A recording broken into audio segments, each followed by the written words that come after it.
should be popular. He's representing this club. But I didn't hear that much applause. Well, it is always nice to fight in your hometown, though, you know? This is his gym.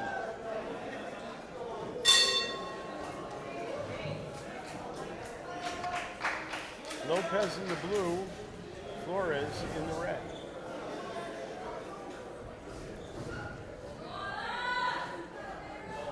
Well, one guy has a Mayweather style, right? Cross hand defense and flicking the jab. He's not seeming to connect with the target yet.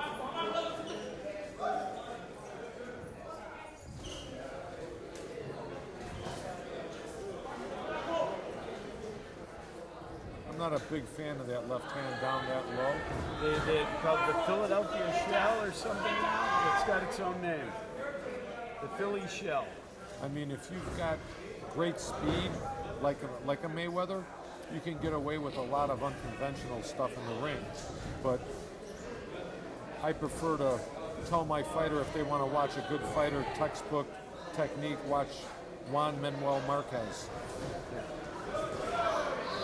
Hands up high, doesn't waste punches. There's a reason he made $25 million in the ring. It is a good one.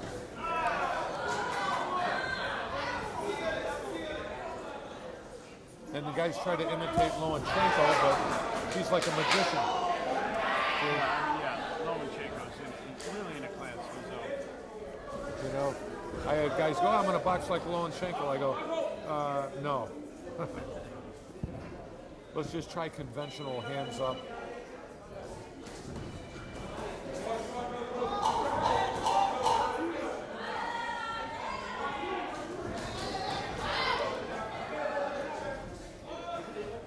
Well, the fans are still here at the Power Glove tournament.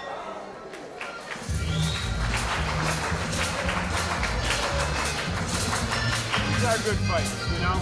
I mean, every one of them has been hard to throw one out, isn't it? I mean, they've all been exciting. Some of them haven't had in the blue.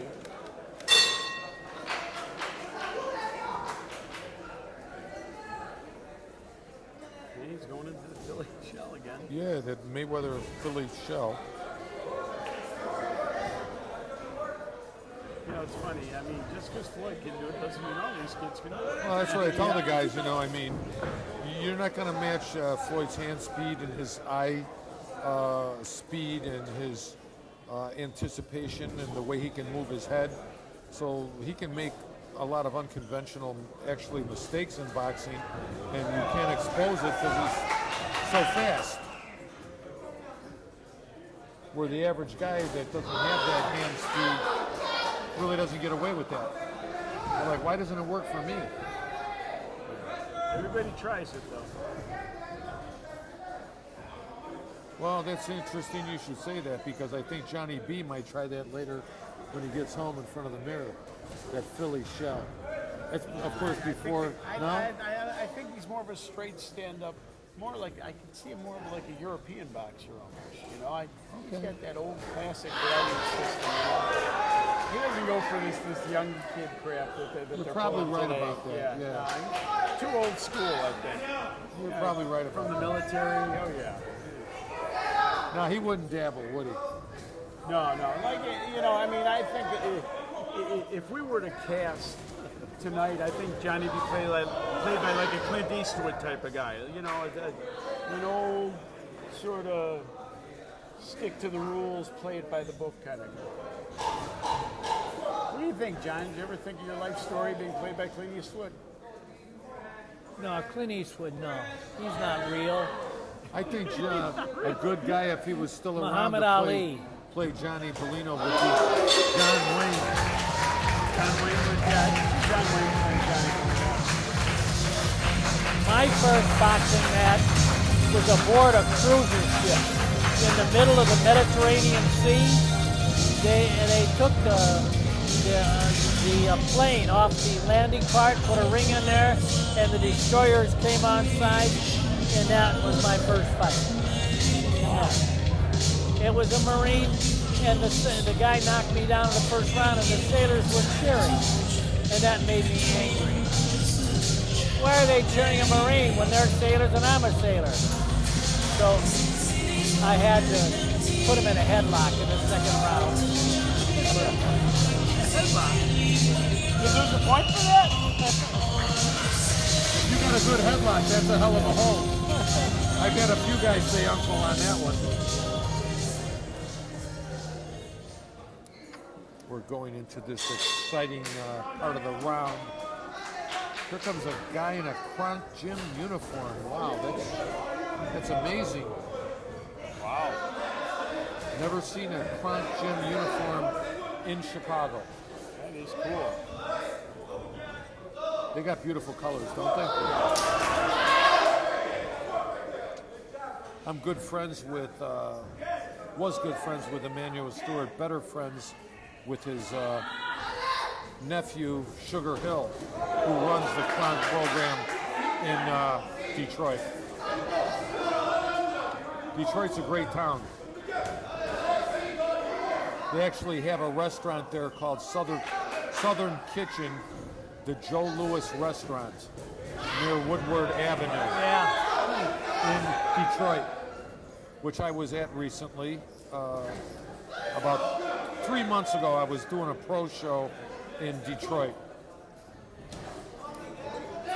And went to the Motown Museum, which is being renovated now, for those of you that don't know.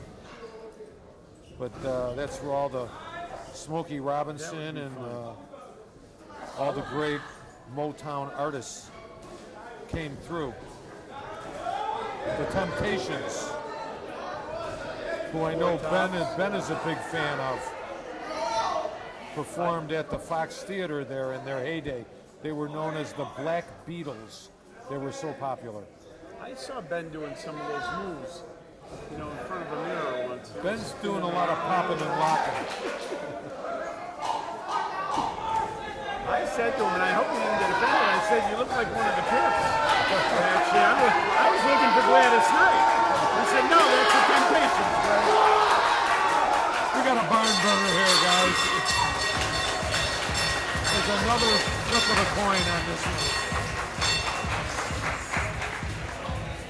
Several bells to get these guys to pull off of each other.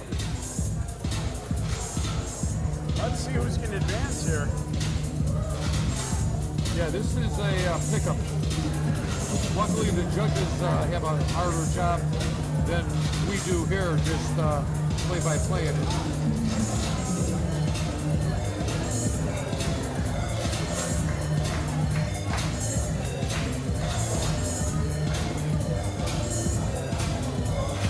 Lopez, Flores, one of them, only one of them. Before the crowd starts. Ben.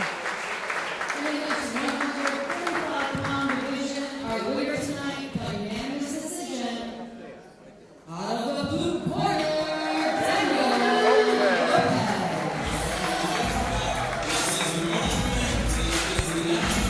Lopez will advance. And unfortunately, Flores will go home.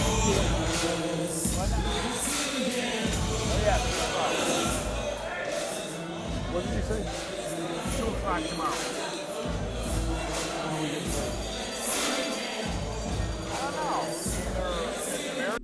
Sibley Store Fixtures and Restaurant Equipment, located at 2 West 147th Street in Harvey, Illinois, and 1703 East End Avenue in Chicago Heights, for freezers, ice makers, slicers, mixers, and much, much more. That's Sibley Store Fixtures and Restaurant Equipment. Call 708-333-3990.